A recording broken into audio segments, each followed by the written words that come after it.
اگر اتنا اس میں فضیلت ہوتی، معاذ اللہ سمجھانے کے لیے عرض کر رہا ہوں، تو کیوں نہیں پڑھ رہا؟ جو کام آپ کر رہے ہوتے ہیں، جو آپ کہہ رہے ہوتے ہیں، جب تک آپ روح کے ساتھ، اور یہ یاد رکھیں لفظوں کا اثر نہیں ہوتا۔ اقبال سے کہا کسی نے کہ یار میں بڑی تقریریں سنتا ہوں، فلانے کی بھی فلانے کی بھی فلانے کی بھی، سمجھ نہیں آتی، تو اقبال کہنے لگے جا کسی درد دل والے کے پاس جا کے بیٹھ، اور اس کے پاس جا کے بیٹھ جو تیرے سامنے لفظوں کا ہیر پھیر نہ کرے بلکہ اپنے اندر کا درد نکال کے تیرے آگے رکھے، جملوں کی کمی بیشی نہ کرے، الفاظ کا اتار چڑھاؤ نہ کرے، نعرے لگانے کے لیے اور نوٹوں کی جو ہے وہ واٹ کے لیے بات نہ کرے، بلکہ وہ ہم تو جائز ناجائز بھی نہیں دیکھتے، چلتا رہتا ہے سارا کچھ ہی، جا۔ اور پھر اقبال نے ایک فقرہ کہا جو بڑا خوبصورت ہے، اقبال کہنے لگے بات جو دل سے نکلتی ہے اثر رکھتی، بات جو دل سے نکلتی ہے اثر، اور اگلا فقرہ اس سے بھی کمال کہا، کہنے لگے پر نہیں طاقت پرواز مگر رکھتی ہے، اس کے پر نہیں ہوتے، وہ اڑتی نہیں، پر کوئی نہیں ہوتے، لیکن اللہ تعالیٰ اسے سارے زمانے میں عام کر دیتا ہے،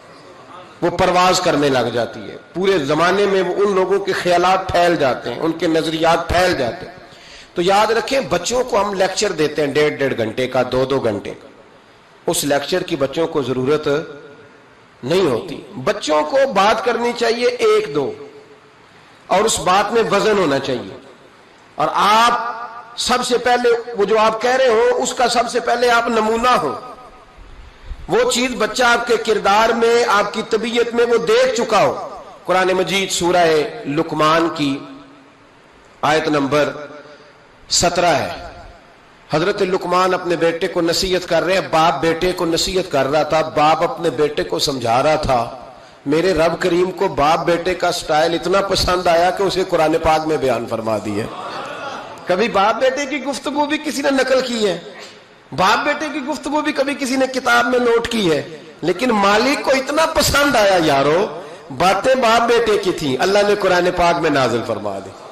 یار اتنا خوبصورت تھا باپ بیٹے کا انداز تکلم دیکھیے، باپ بیٹے سے کہتا یا بنیا، اے میرے بیٹے، اے میرے اللہ، نہیں کیا او ادھر آئے نا یا بنیا، اے میرے، دیکھیں لفظوں کا حسن، اے میرے بیٹے، اپنے حق میں قائل نہیں کیا کہ میں بوڑھا ہو گیا ہوں، بڑی محنت کی، اب تو پیسے کمایا کر، مجھے دیا کر، تجھے نہیں پتا ماں باپ کی۔ ہم سارا دیہڑی یہی ڈیوٹی کرتے ہیں، سارا دن یہی کام ہے کہ میری قدر کر، باقی سب ٹھیک ہے۔ حضرت سیدنا لقمان اپنے بیٹے کو کیا کہتے یا بنیا اقم الصلاۃ، اے میرے بیٹے نماز قائم کر، نماز قائم کر، نماز قائم کر۔ نماز قائم کرنے کا معنی یہ کہ ظاہری آداب کے ساتھ بھی پڑھ، باطنی آداب کے ساتھ بھی پڑھ۔ اور پھر حضرت لقمان بیٹے کو بٹھا کے آگوش محبت میں پیغام دیتے ہیں، کہتے ہیں نماز قائم کر، اور پھر یہ نہیں کہا کہ تو اپنی قبر صحیح کر، تجھے کیا لگے دوست تیرے پڑھتے ہیں کہ نہیں پڑھتے، یہ نہیں فرمایا، فرمایا اقیم الصلاۃ، نماز پڑھ، وامر بالمعروف وانہا عن المنکر، پھر تو لوگوں کو بھلائی کا حکم دے اور برائی سے منع کر۔ یہ باپ اپنے بیٹے کو نصیحت کر رہا ہے، اور پھر پتہ ہے جب کوئی بھلائی کا حکم دے برائی سے منع کرے تو اسے تکلیف بھی آتی ہے۔ پھر اپنے بیٹے کو کہنے لگے وَاصْبِرْ عَلَىٰ مَا أَصَابَكَ، اور اس رستے میں جب تیرے اوپر کوئی مصیبت آئے تو تو نے صبر بھی کرنا ہے، نیکی کا حکم دینے اور برائی سے منع کرنے کے رستے میں جب کوئی مصیبت آئے تو بیٹے تو نے اس پر۔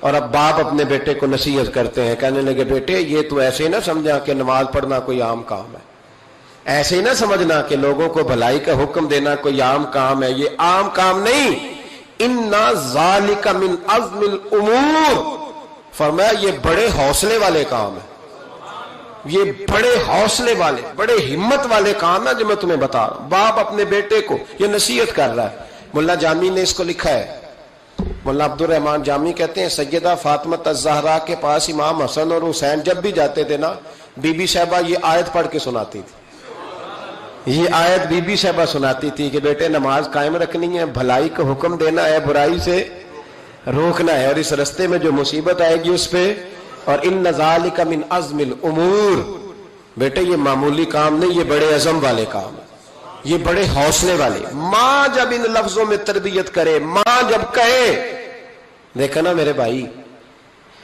ماں جب سچ کا درس دیتی ہے تو بچہ سچ ہی بولتا ہے، اور اگر اماں کہے کہ بیٹے میں بات کرنے لگی ہوں تیری دادی کو نہ پتا چلے، یہ پھپھی کے سامنے نہیں کرنی، بلکہ کئی دفعہ اماں کہے ابا آئے نا رات کو تو اس کو نہیں بتانا، اور پھر اماں ٹھیک 15 منٹ کے بعد کہ بیٹا ہمیشہ سچ ہی بولنا، تو سچ بولے گا؟ کیوں بولے؟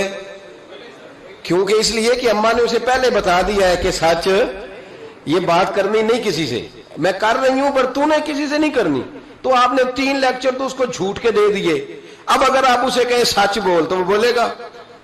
آپ نے خود کہا کہ بیٹے یہ ٹیلی فون اٹھا، اس بندے کے پیسے دینے، اس فون سن، اس کو کہنا کہ میرے ابا جی فون گھر میں بھول گئے۔ پھر دروازے پہ دستک ہوئی، آپ اندر بیٹھے تھے، بچے سے کہا کہ جا کے باہر کہہ دو کہ ابا جی گھر میں موجود ہے، پھر آپ نے ٹھیک 1 گھنٹے کے بعد اس کو سچ کا لیکچر دینا شروع کر دیا، بولے گا سچ؟ وہ بھی پھر جائے گا نا جب اپنے دوست کے گھر، تو ٹیلی فون ابا جی کا آئے گا تو دوست کو دے کے کہے گا ابا جی سے کہے کہ وہ ٹیلی فون میرے پاس بھول گیا ہے، کیونکہ یہ آپ نے پٹی پڑھائی ہوئی ہے۔ یاد رکھیں، گھر کے اندر جب تک آپ کا کردار، آپ کا اخلاص، آپ کا درد، حضرت غوث پاک جیلانی پیر بعد میں بنے، عالم بعد میں، اگرچہ پیدائشی ولی تھے، لیکن غوث اعظم کہتے ہیں میں نے سبق استاد کے پاس بعد میں پڑھا، میں نے حضرت ابو سعید مخزومی کے ہاتھ پر بیعت بعد میں ہوا، خلافت بعد میں ملی، سارا کچھ بعد میں ہوا۔ پہلے دن جب گھر سے نکلا، ابا جی میرے وصال کر گئے تھے، کہتے ہیں میری ماں نے، سید زادی نے مجھے گود میں لیا اور میرا ماتھا چوم کے کہنے لگی عبد القادر ایک وعدہ میرے ساتھ کر، زندگی میں تیری زبان سے جھوٹ نہیں نکلنا چاہیے، تیری زبان سے جھوٹ ہے۔ اور غوث پاک فرماتے ہیں جب میری ماں میرے ساتھ یہ بات کر رہی تھی تو میری ماں رو رہی تھی، رو رہی تھی۔ کبھی رو کے بھی کسی نے نصیحت کی ہے بچوں کو؟ حضرت غوث اعظم رضی اللہ تعالیٰ عنہ فرماتے ہیں مجھ پر میری ماں کی بات طاری ہو گئی، طاری ہو گئی میری ماں کی بات۔ وہ میری ماں نے آنسوؤں کے اندر لپیٹ کر جو مجھے تحفہ دیا تھا نا سچ کا، وہ میرے ذہن پر، دل پر، روح پر چھا گیا۔ اور ڈاکو جب لوٹنے آئے تو 100 دینار کپڑوں میں سلا ہوا تھا، اور کبھی کسی نے ڈاکوؤں کو بھی بتایا کہ پیسے ہیں تو لے لو؟ یہاں تو شریعت بھی بڑی ساری گنجائش دیتی ہے کہ بچاؤ اپنا مال، لیکن غوث اعظم رضی اللہ تعالیٰ عنہ فرماتے ہیں ماں نے مجھے آنسوؤں میں لپیٹ کر دیا تھا، لپیٹ کر کے سچ بولنا ہے۔ تو مائیں عظیم ہو تو پھر بیٹے بھی عظیم ہی ہوتے ہیں، ماں عظیم ہو تو بیٹا بھی پھر عظیم ہی ہوتا ہے۔ لپیٹ کر سچ کا تحفہ دیا تھا۔ تو سیدنا غوث پاک فرماتے ہیں جب انہوں نے آ کے کہا نا کہ تیرے پاس کیا ہے، تو میں نے کہا 100 دینار ہے۔ اس نے جیبیں بھی کھولی، ہاتھ بھی کھولے، جوتے بھی اتارے، پگڑی بھی کھلوائی، کوئی شے نہ نکلی۔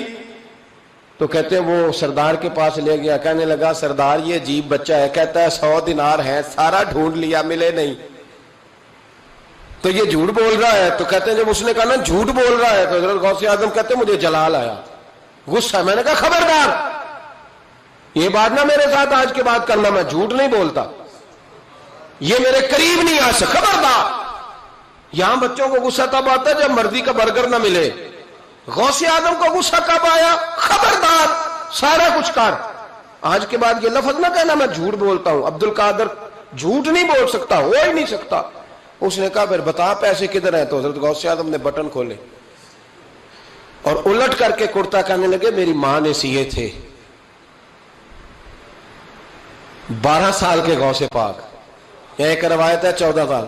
یہ ہم لوگ اس کو کہانی سمجھتے ہیں، کہانی نہیں بھائی، یہ واقعہ اگر تیرے میرے سامنے ہو تو اللہ کی عزت کی قسم کھاتا ہوں میں اور آپ بھی توبہ کر دیں، کیونکہ وہ واقعہ نہیں ہو رہا تھا، وہ کیفیات تھی، وہ طاری تھا سارا کچھ اس وقت۔ غوث اعظم رضی اللہ تعالیٰ عنہ کا یہ پیسے 14 سال یا 12 سال عمر مبارک ہے، ڈاکوؤں کا سردار کہتا ہے مجھے 22 سال ڈاکے مارتے ہو گئے تھے، اور 14 سال کا بچہ عشق لگا سی کھیڈا کھیڑ دی، 14 سال کا بچہ۔ غوث اعظم نے پلٹ کے دکھا یہ پیسے، تو وہ ڈاکوؤں کا سردار کہتا ہے کہ پتہ نہیں مجھے کیا ہوا کہ بچے کے جذبات کس طرح کے ہیں، افکار کس طرح کے ہیں، خیالات کس طرح کے۔ کہتا کہ کہاں جا رہے ہو؟ کہا میں علم سیکھنے بغداد جا رہا ہوں۔ تو کہا بیٹا دنیا پیسے چھپاتی ہے، تو نے بتایا کیوں؟ تو حضرت غوث اعظم نے پیسے اتار کے پھینکے، کہنے لگے پیسے تو رکھ، میں اس لیے بتا رہا ہوں کہ ماں سے وعدہ کر کے آیا ہوں کہ سچ بولوں گا۔ لے پیسے تجھے دے رہا ہوں۔ ڈاکوؤں کا سردار کہتا ہے بچے کی اتنی عمر نہیں جتنے مجھے پاپ کرتے سال گزر گئے، پر اس بچے کا ماں سے کیا ہوا وعدہ مجھے بدل گیا۔ میں دوڑ کے پیچھے گیا، میں نے کہا عبد القادر مجھے بھی یار بغداد ہی لے چل۔ کہا وہاں کیا کرنا ہے؟ کہا جس استاد کے پاس تو آگے بیٹھ کے پڑھے گا میں اس کے پیچھے بیٹھ جایا کروں گا، چلو بڑھاپے میں بھی کو رٹا لگا کے قرآن و سنت سیکھ جاؤں گا۔ تو کہتے ہیں تجھے کیا ہوا؟ کہنے لگے عبد القادر تو ماں سے کیا ہوا وعدہ نہیں توڑتا، میں رب سے کیے ہوئے وعدے توڑ رہا ہوں، توبہ میری۔ ڈاکوؤں سے کہنے لگے جاؤ کوئی سردار اور بنا لو، مجھے تو ماں بیٹے کا رشتہ جیت گیا ہے، یہ ماں بیٹے کا رشتہ مجھے جیت کے لے گیا، میں جیت گیا ماں بیٹے کے رشتے میں، یہ مجھے فتح کر گئے، تم کوئی اور سردار بنا لو۔ تو 22-23 ڈاکو تھے، پیچھے آ کے بیٹھ کہنے لگے سردار اگر گناہ اکٹھے کیے ہیں تو نیکیوں میں اکیلا تو نہ چھوڑ۔ او بھائی ماں بیٹے کا رشتہ اور ماں بیٹے کی تربیت، تو 14 سال کا بچہ توبہ کرا جاتا ہے، پر مصیبت یہ ہے کہ ہم وہ مائیں تیار کرنے میں کامیاب نہیں ہو سکے، لیکن ہم نے سدا ناکام نہیں رہنا، مائیں تیار کرنی ہے۔ مائیں تیار، یہ والا مطالبہ نا بیوی سے کرتے ہیں کہ میری بیوی فٹافٹ صحیح ہو جائے، بیٹی سے کریں یہ مطالبہ، بہن پر کریں یہ محنت، یہ والی میرے حضرت خنسا رضی اللہ تعالی عنہا، جناب خنسا حضور کی ایک صحابیہ ہیں، انہوں نے بعد میں کلمہ پڑھا۔ دور جاہلیت میں ان کا ایک بھائی قتل ہو گیا تھا، انہوں نے اپنے بھائی کے جانے پر، قتل ہونے پر ایک مرثیہ کہا تھا۔ وہ مرثیہ اتنا مشہور تھا کہ جہاں بھی پڑھا جاتا لوگ اپنا کوئی جانے والا یاد کر کے رونے لگ جا۔ ہمارے ہاں تو اب نعت خانوں نے رواج بنایا نا، جس کے گھر میں کوئی فوتگی ہوتی ہے اسے اور زیادہ رلاتے ہیں۔ میاں صاحب تو شعر لکھ گئے تھے، کوئی یہ تو نہیں انہوں نے کہا تھا کہ سارے کلاتے ہی پڑے اجے، انہوں نے تو شعر لکھا تھا نا، باپ مرے تے سر ننگا ہوندا تے پائی مرن تے کنڈ خالی تے ماما بعد محمد بخشا کون کرے رکھوالی۔ اب اس کو پتا ہے اس پہ روئیں گے بھی زیادہ، نوٹ بھی زیادہ دیں گے، تو ہر جگہ جا کے نا بات یہی چھیڑ دیتا ہے۔ اب وہ بیچارے بچے پہلے سے زیادہ روتے ہیں، تڑپتے ہیں، حالانکہ حکم یہ تھا کہ جب کسی جاؤ نا فوتگی پہ تو ان کو رلانا نہیں بلکہ ان کو حوصلہ دینا ہے۔ نعت خانوں کی بات ہوئی ہے تو آپ نے بڑا غور سے دیکھا ہے میری طرف، میں اور آپ بھی ایسے ہی کرتے ہیں۔ وہ جائیں گے نا تو پوچھیں گے یہ بچہ اس کا، یہ جو فوت ہو اس کا یہ بچہ، او ہو بیچارہ دیکھو نا چھوٹا سا تھا، ماں چلی گئی، بڑا مشکل ہے یتیموں کے لیے۔ تو یتیم چارہ نفسیاتی مریض بن جاتا ہے، وہ کہتا ہے بالکل چاچا صحیح کہہ رہا ہے، یتیموں کے بڑے برے حال ہوتے ہیں۔ اس طرح کر کے ہم نفسیات کمزور کرتے ہیں بچوں کی، حالانکہ بتانا چاہیے بیٹے فکر نہ کر، میرے نبی پاک بھی تو یتیم ہی پیدا ہوئے تھے نا، تو سارے یتیموں پر حضور کا سایہ ہے۔ بجائے حوصلے دینے کے ہم اور کمزور کرتے ہیں، اور زیادہ کمزور کرتے ہیں، اور زیادہ لوگوں کو تکلیف دیتے ہیں۔ تو قصیدہ جناب خنسا رضی اللہ تعالیٰ عنہ کا بڑا مشہور تھا، عربی قصیدہ لکھا تھا انہوں نے۔ کسی کے ہاں بھی کوئی انتقال کر جاتا تو ان کا وہ عربی قصیدہ پڑھا جاتا، اور جب وہ قصیدہ پڑھا جاتا تو لوگ دھاڑے مار مار کے روتے، دھاڑے مار مار۔ حالانکہ رونا رلانا اتنا اہم کام نہیں جتنا کسی کے دل کو تسلی دے دینا اہم کام ہے، جتنا کسی کی اشک شوئی، آنسو نکالنا تو جرم ہے، آنسو پوچھنا ثواب ہے۔ یہاں لوگ رلانے کی ڈیوٹی کرتے ہیں، آنسو پوچھنے کی ڈیوٹی نہیں کرتے۔ حضرت جناب سیدنا خنسا رضی اللہ تعالی عنہ، آپ کا وہ قصیدہ پڑھا جاتا لوگ دھاڑے مار مار کے روتے۔ یہ وہی خنسا تھیں کہ جنگ احد سے کچھ مہینے پہلے کلمہ پڑھ کے مسلمان ہو گئی۔ یہ وہ بی بی مشہور شاعرہ جن کا قصیدہ رونے رلانے کے لیے پڑھا جاتا ہے۔ ان کے 4 بیٹے جوان تھے۔ احد کے لیے جب رسول رحمت صلی اللہ علیہ وسلم نے اعلان کیا نا، فوجی آئے، مائیں بہنیں بچے تیار کریں بھیجیں، تو ان کی سہیلیاں کہنے لگی کلمہ تو پڑھ گئی ہے، تیرے بچے بھی پڑھ گئے ہیں، پر تیرا سب کو پتا ہے تیرے بچے کوئی نہیں جائیں گے، اس لیے کہ ایک بھائی کے جانے پر تو نے قصیدہ لکھا ہے تو آج تک پڑھا جا رہا ہے، تو 4 بچے کیسے تیرا نہیں جاتا؟ جناب خنسا چوپ ہیں۔ جب جنگ احد کے لیے سپاہی اور مجاہد نکلنے لگے تو 4 بیٹے لے کے چوک میں آ گئی۔ وہ بی بی جس کا رونا دھونا مشہور تھا، وہ اپنے بچوں کو چوک میں کھڑا کر کہتی ادھر دیکھو، قسم ہے مجھے اللہ کی عزت کی، میں نے تمہارے باپ کے ساتھ، یہ ماں لیکچر دے رہی ہے اور چوک میں دے رہی ہے تاکہ دنیا کو پتہ چل جائے۔ جناب خنسا کا خطبہ مدینے کے چوک میں، کہنے لگی مجھے اللہ کی عزت کی قسم، میں نے جاہلیت کے زمانے میں بھی تمہارے باپ کے بستر کو کبھی ناپاک نہیں کیا، کبھی ناپاک نہیں کیا. میں نے طیب اور طاہر بچے پیدا کیے اور میں نے تمہیں اپنے سینے سے اپنے وجود کی خوراک تمہیں دی, دودھ پلایا. میرے بچوں سارا زمانہ جانتا ہے کہ میں کسی کی جدائی نہیں سہ سکتی. میرا بھائی گیا تھا تو میرا قصیدہ ضرب المثل بن گیا, دنیا پڑھتی ہے, پر اب سنو, اب میں مسلمان ہوں, اب میں رسول پاک کا کلمہ پڑھتی ہوں. یاد رکھنا جب میدان میں تیر چلے نا اور تلواریں چمکے اور نیزے برسے تو سب سے پہلے زخم میرے بچوں کو آنے چاہیے. بچوں کی تربیت ماں کر رہی ہے, پہلا زخم تمہیں لگے اور پھر کہنے لگی اگر میرا دودھ پیے نا تو پھر یاد رکھنا کوئی ایک تیر بھی تمہاری پشت پہ نہیں ہونا چاہیے. جتنے بھی کھانا سینے پہ کھا کے آنا. کوئی مجھے یہ نہ کہے تیرے بچے بھاگ گئے تھے اور پشت پہ انہوں نے تلواریں کھائی اور زخم کھائے اور لوگ, خبردار سینے پہ تیر کھانا, خبردار جرأت کا مظاہرہ کرنا. یہ خطبہ دے کے جناب خنسا اندر چلی گئیں. لوگ کہتے ہیں حیران رہ گئے. مزے کی بات یہ تھی پھر بھی بیویاں کہنے لگی خطبہ تو دے دیا ہے, دعا کرو اس کا کوئی بچہ شہید نہ ہو جائے. بڑے سخت قصیدے لکھتی ہے, شہید نہ ہو جائے, دعا کرو. لیکن اللہ بڑا ہی بے نیاز ہے, ان کے چاروں بچے شہید ہو گئے. چاروں 18 زخم تھے بچوں کے پر, تھے سارے سینے پہ. 18 گھاؤ تھے تلواروں کے پر, سارے سینے پہ. میرے محبوب بہت سے واپس آئے. او بھائی 4 بیٹے جس ماں کے چلے جائیں اس ماں کو تسلی کون دے. جناب خنسا آ کے کھڑی ہوئی تو صحابہ کہتے ہیں ہمارا خیال تھا کوئی درد والا شعر پڑے گی, رلا دے گی دنیا کو, لیکن میرے حبیب پاک نظر اٹھائی. کا خنسا تجھے پتا ہوگا تیرے 4 بیٹے شہید ہو گئے. کہنے لگی حضور یہی تو دکھ ہے. جب کہنا یہی دکھ ہے تو کان کھڑے ہو گئے لوگوں. حضور یہی تو دکھ ہے, یہی تو پریشانی ہے. محبوب نے فرمایا کیا پریشانی ہے؟ کہنے لگی حضور یہی تو پریشانی ہے, میرے 4 تھے, دل کرتا ہے میرے 14 ہوتے.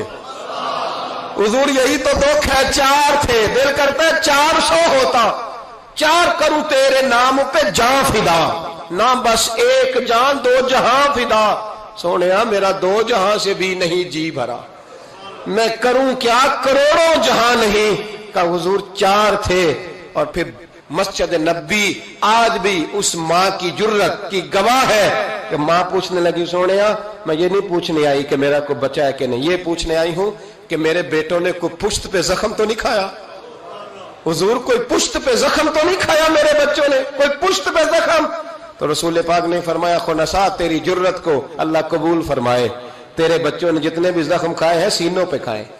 میں نے کہا مائیں عظیم ہو تو بچے بھی عظیم ہوتے ہیں, اور اگر ماں کسی کے سائے کا اندھیرا دیکھ کے ڈر جائے تو بچوں میں جرت کیسے آئے گی؟ بچے کربلا کے میدان میں کیسے جائیں گے؟ بچے اس طرح میدانوں میں کئی دفعہ کہہ چکا ہوں لیکن پھر آج میرا دل کرتا ہے پھر بات کروں. حضرت عبداللہ بن زبیر حضرت ابو بکر صدیق کے نواسے, نبی پاک صلی اللہ علیہ وسلم کی پھپھی کے پوتے جناب زبیر بن عوام, اشرا مبشرہ صحابی, ان کے بیٹے حضرت اسماء جناب صدیق اکبر کی بڑی بیٹی کے بیٹے جناب عبداللہ بن زبیر امام حسین کے بعد نکل آئے میدان میں نکلے جناب عبداللہ بن زبیر. حجاج بن یوسف مقابلے میں بھیجا گیا. اللہ کی قدرت کے اگرچہ پہلے جب لڑائیاں ہوئی تو یہ کامیاب ہوئے ہر میدان میں, بڑے بہادر تھے. مکے اور مدینے کے لوگوں نے ان کے ہاتھ پر بیعت بھی کر لی, انہیں خلیفہ بھی مان لیا. لیکن حجاج بن یوسف جب آیا تو وہ تگڑی فوج لے کے آیا. کچھ ان کے ساتھی شہید ہو گئے, کچھ پسپا ہو گئے. حضرت اسماء اس وقت 100 سال کی بوڑھی تھی, 100 سال کی ماں, ہاتھ کامتے ہیں, راشا ہے, آنکھوں سے نظر آنا بند ہو گیا. جناب عبداللہ بن زبیر ماں کے پاس دوڑے آئے, کہا ماں میں اکیلا میدان میں رہ گیا ہوں, چند ساتھی ہیں, زیادہ دیر لڑ نہیں سکتے, تیرے بڑھاپے کی بڑی فکر ہے. اماں تو کیسے میرا صدمہ برداشت کرے گی؟ ماں مجھے بتا جہاد میں رہوں یا تیری خدمت کے لیے آ جاؤں؟ تو ماں کہنے لگی عبداللہ تو میری فکر نہ کر, پہلے یہ بتا تو حق پہ ہے کہ نہیں. ماں کا جملہ کہتے رانائی اور ولولہ اور جہاد کا جذبہ لکھا, پہلے بتا سچا ہے کہ جھوٹا. جناب عبداللہ بن زبیر کہنے لگے ماں مجھے مصطفیٰ کریم کی نبوت کی قسم, اللہ کی عزت کی قسم, بالکل سچا ہوں. تو کہا بیٹے پھر میدان میں رہنا, چھوڑ کے نہ آنا. کوئی مجھے تانا نہ دے کہ میں بزدل کی ماں ہوں, دیکھ مجھے تانے سے بچانا. کوئی یہ نہ کہ بزدل کی ماں, میدان میں رہنا, میدان میں. تو حضرت عبداللہ بن زبیر کہنے لگے اماں یہ بڑا ظالم آدمی ہے جو میرے مقابلے میں آیا ہے، سنا ہے قتل کرنے کے بعد ناک کاٹ ڈالتا ہے، آنکھیں نکال ڈالتا ہے، وجود کی بوٹیاں کر دیتا ہے۔ 100 سال کی ماں، 100 سال کی ماں لاٹھی کا سہارا لے کے کھڑی ہوگی اور زمین پہ لاٹھی مار کے کہنے لگی عبداللہ چل میدان میں۔ بیٹے بکرے کو صرف ذبح ہوتے وقت تکلیف ہوتی ہے، کھال اترتے وقت تکلیف نہیں ہوتی، پھر اس کی بوٹیاں کی جائیں تو اسے تکلیف۔ چل بیٹا میدان میں رہنا اور دیکھنا میں تجھے سلوٹ کروں گی۔ حضرت عبداللہ بن زبیر میدان میں گئے، شہید کیے گئے۔ مکہ المکرمہ کے چوک میں، جنت المعلا جہاں آج قبرستان ہے، اس کے چوک میں آپ کی لاش کو لٹکایا گیا۔ میں پہلے بھی بات کر چکا ہوں، آج عنوان آ گیا تو اشارہ کرنا ہے۔ ایک دن حضرت اسماء گزری، 14 دن ہو گئے لٹکے ہوئے، تو ایک شخص ان کے کان میں کہنے لگا اماں ابھی تک تیرا بچہ لٹکا ہے، حجاج نے دفن نہیں ہونے دیا۔ تو جناب اسماء نے پیچھے آواز دی اور اس زور سے بول کے کہنے لگی لٹکا رہنے دو، یہ بچپن سے ہی گھوڑ سواری کا بڑا شوقین ہے، بچپن سے ہی گھوڑوں پہ رہتا تھا۔ شاہ سوار گھوڑوں پہ رہتے ہیں، شاہ سوار زمین پہ نہیں ہوتے، گھوڑوں پہ ہوتے۔ لٹکا بچپن سے ہی بڑا گھوڑ سوار تھا، بڑا شوقین تھا، کوئی حرج نہیں۔ 14 دن لٹکے رہے لیکن لاج سے بدبو نہیں آئی، دور دور تک خوشبوئیں پھیلی ہوئی تھی۔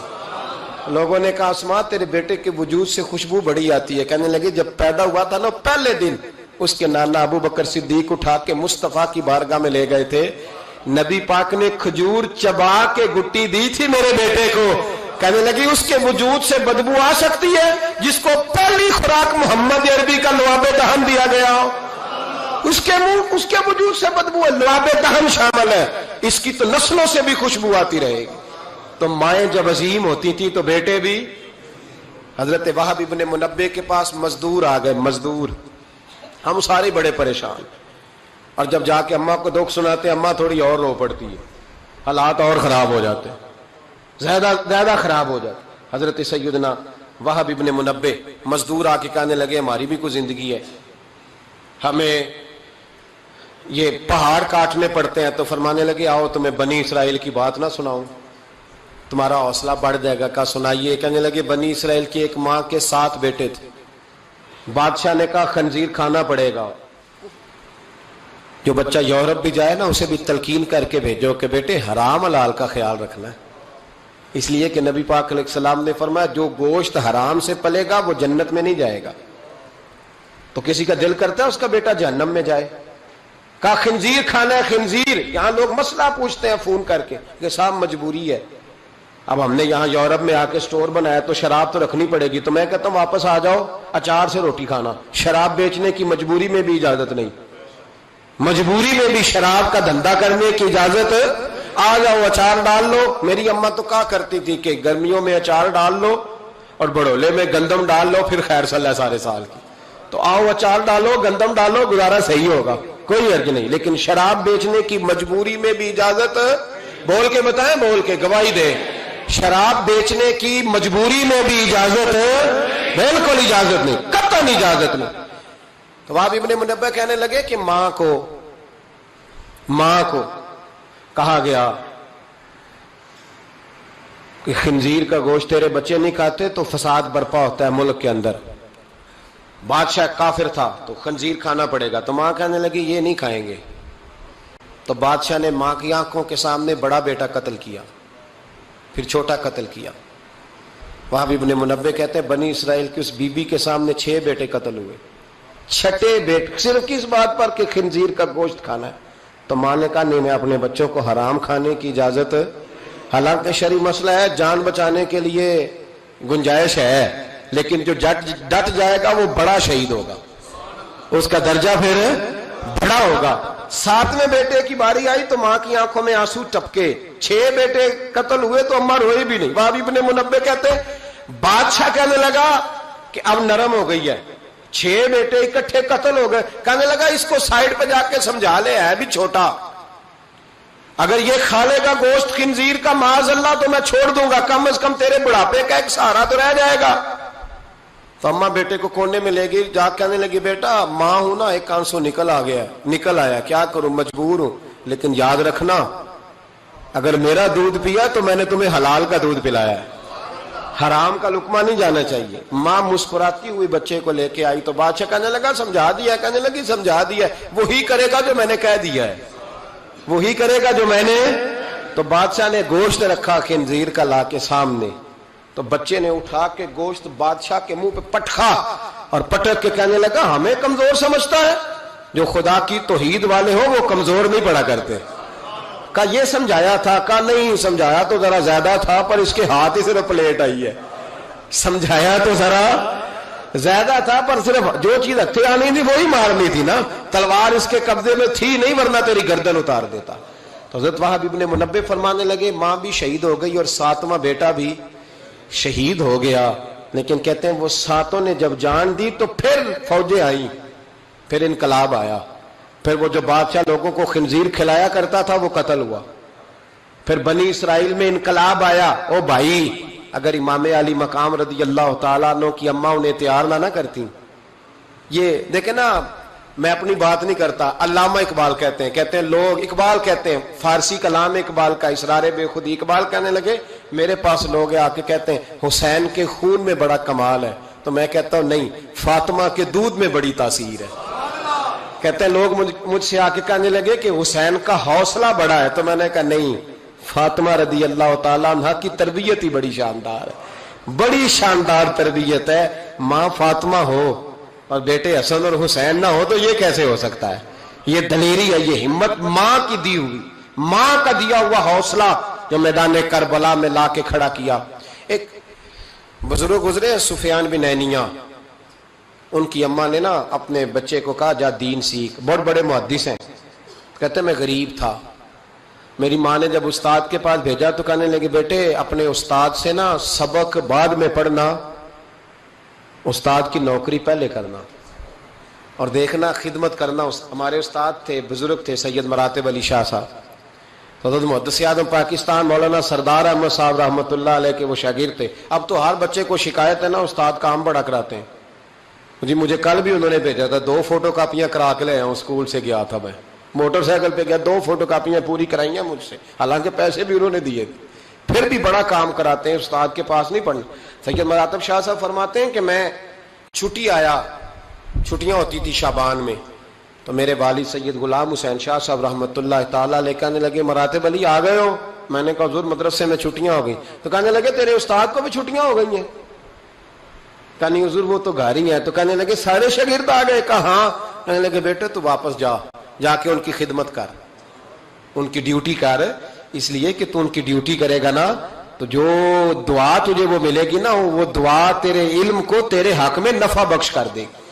حضرت سفیان بن عینیہ والدہ کہنے لگی بیٹا دین پڑھنا؟ کہا ہاں. تو کہتے اماں نے خود پگڑی باندھی میرے سر پہ, علماء والا لباس پہنایا. کہنے لگے پہلے استاد سے اخلاق آداب سیکھنا, پھر علم سیکھنا. اور میری ماں کہنے لگی بیٹا ایک لفظ بیچ کر بھی دین کا دنیا نہ کمانا. تو میں نے کہا اماں میں کھاؤں گا کیسے؟ تو کہتے میری اماں نے نا چرخے کے اوپر چادر دی ہوئی تھی, وہ چادر اتار دی. کہنے لگی بیٹا جب تک میری ہمت ہے میں چرخہ چلاتی رہوں گی, تیرے خرچے پورے ہوتے رہیں گے. تو کہتے ہیں ساری زندگی حضرت سفیان بن عینیہ کہتے ہیں ماں نے چرخہ کاتا اور میں نے رسول اللہ کا دین پڑھا اور دین پڑھایا.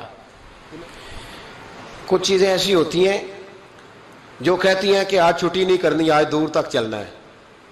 کچھ مضمون بھی جمعے کے ایسے ہوتے ہیں جو کہتے ہیں مجھے ختم نہیں کرنا, باتیں ذرا لمبی چلنی چاہیے. میں آپ کا لحاظ کرتا ہوں, میرے سجن بڑے سیانے, میرے سامنے گھڑی لگائی ہے انہوں نے, سمجھدار لوگ اس طرح کے کام کرتے ہیں نا جی.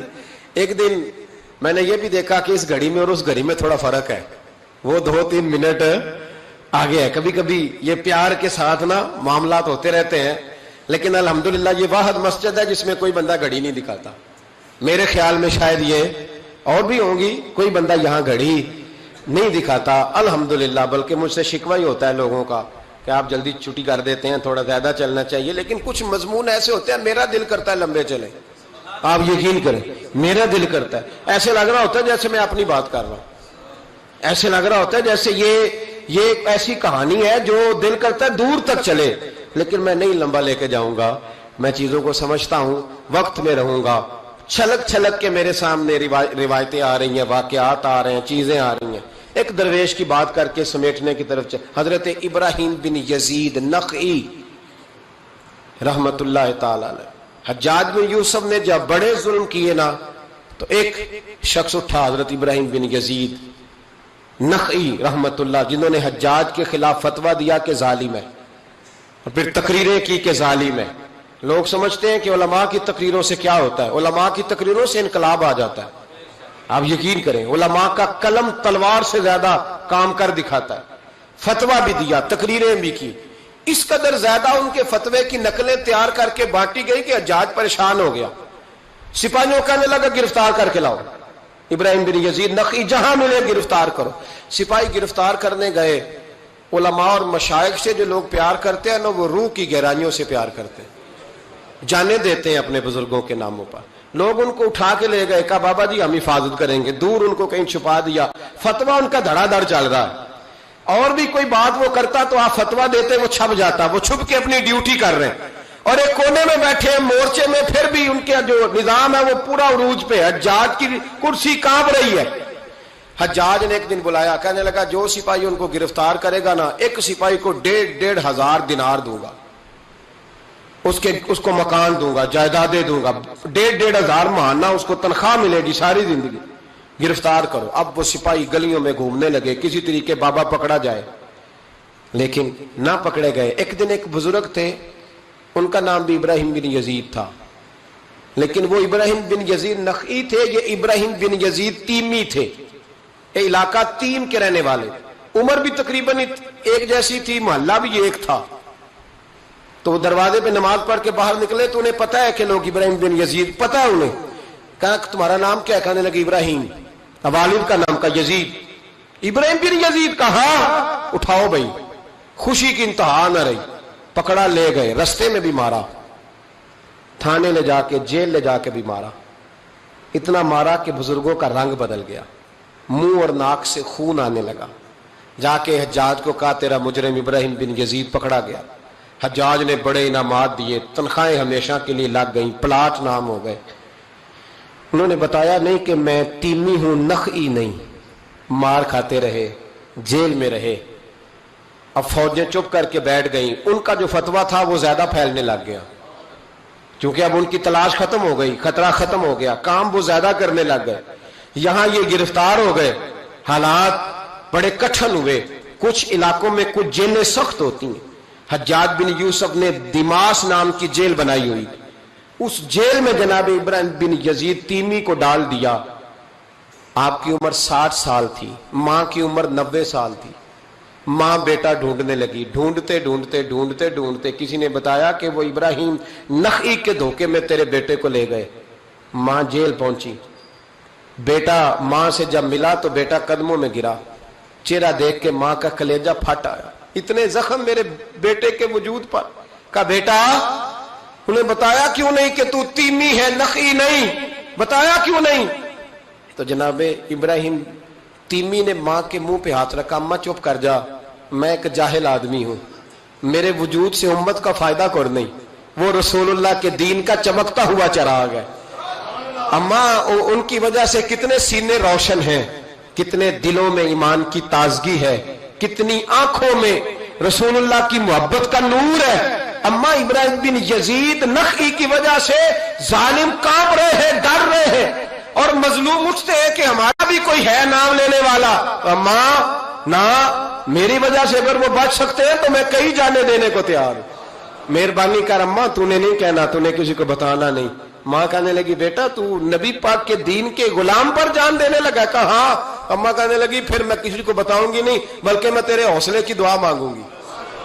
اور ماں کہنے لگی بیٹا اگر قیامت کے دن اللہ نے مجھ سے پوچھا نا کہ تیرے بیٹے نے تیرے حق ادا کیے کہ نہیں کیے، تو میں کہوں گی مالک میں اپنے بیٹے سے بڑی راضی ہوں، اور اللہ میرے بیٹے کو بغیر حساب کتاب جنت دے، میں تیرے لیے دعائیں مانگوں۔ ماں تسلی دے کے بیٹے کو گھر آ گئی۔ حضرت ابراہیم تیمی کو اتنا مارا کہ 3 دن کے بعد جیل میں شہید ہو گئے۔ جب وہ شہید ہوئے، حجاج بن یوسف رات کو خواب دیکھتا ہے کہ آج تیری سلطنت میں کوئی جنتی فوت ہو گیا، جنتی فوت ہو گیا، جنتی انتے۔ حجاج نے پورے ملک میں پتہ کرایا تو کہا ایک ہی بندہ فوت ہوا ہے جو جیل میں تھا۔ تو حجاج آئے وہاں، جس وقت حجاج وہاں پہنچا نا، سرانے آ کے میت کے کھڑا ہوا، اسی وقت ایک تازہ فتویٰ آیا کیونکہ حضرت ابراہیم نخعی کو نہیں خبر تھی کہ میری جگہ پہ وہ بندہ شہید ہو. تازہ فتویٰ آیا کہ سنا ہے آج صبح ایک اور بندہ اس کے تشدد سے قتل ہو گیا, مسلمانوں پہ ضروری ہے اس ظالم کے خلاف اٹھے. جب فتویٰ پڑھا تو نیچے دستخط تھے. ابراہیم بن یزید نخعی کہنے لگا ظالم ہو, یہ تو خواب میں دیکھے جنتی بہت ہو گیا, تو یہ اگر ابراہیم نخعی نہیں تو یہ فتویٰ کس کا آیا ہے؟ تو لوگوں نے کہا حضور پہلے بھی ہمیں کسی نے بتایا تھا یہ تیمی ہے نخعی نہیں. یہ بولے نہیں, ان کے نام پہ جان دے گئے. کہنے لگا پھر پکڑو ابراہیم نخعی کو. تو حضرت سعید بن جبیر پیچھے کھڑے تھے, کندھے پہ ہاتھ رکھ کہنے لگے حجاج بس کر بس کر, اب ان کے پیچھے فوجیں نہ دوڑانا. جن کے نام پر جان دینے والے جنتی ہیں اس بزرگ کی اپنی شان کتنی ہوگی, اس کے حصے پہ جو جان دے گیا جب اس کے لیے تجھے جنتی کی خواب آئی ہے. حضرت ابراہیم بن یزید نخعی ان کے بعد ایک عرصے تک زندہ رہے. تو آپ جب ہاتھ اٹھاتے تھے دعا پتہ کیا کرتے تھے؟ کہتے تھے یا اللہ ابراہیم تیمی کی ماں پہ رحم فرما, ابراہیم تیمی کی ماں پہ رحم فرما. تو لوگ کہتے حضور جان بیٹے نے دی اور دعا ماں کے لیے. فرمانے لگے جان بیٹے نے دیا پر حوصلہ اس کی اماں نے دیا ہے. جان بیٹے نے دی ہے پر اسے جان دینے کے لیے دعا اس کی مائیں عظیم ہو تو بیٹے بھی بیٹیوں کی تربیت کریں. ورفعنا لك ذکر ورفعنا لك ذکر, تیری خوشبو میری چادر, تیرے تیور میرا زیور, تیری خوشبو میری چادر, تیرے تیور میرا زیور, تیرا شیر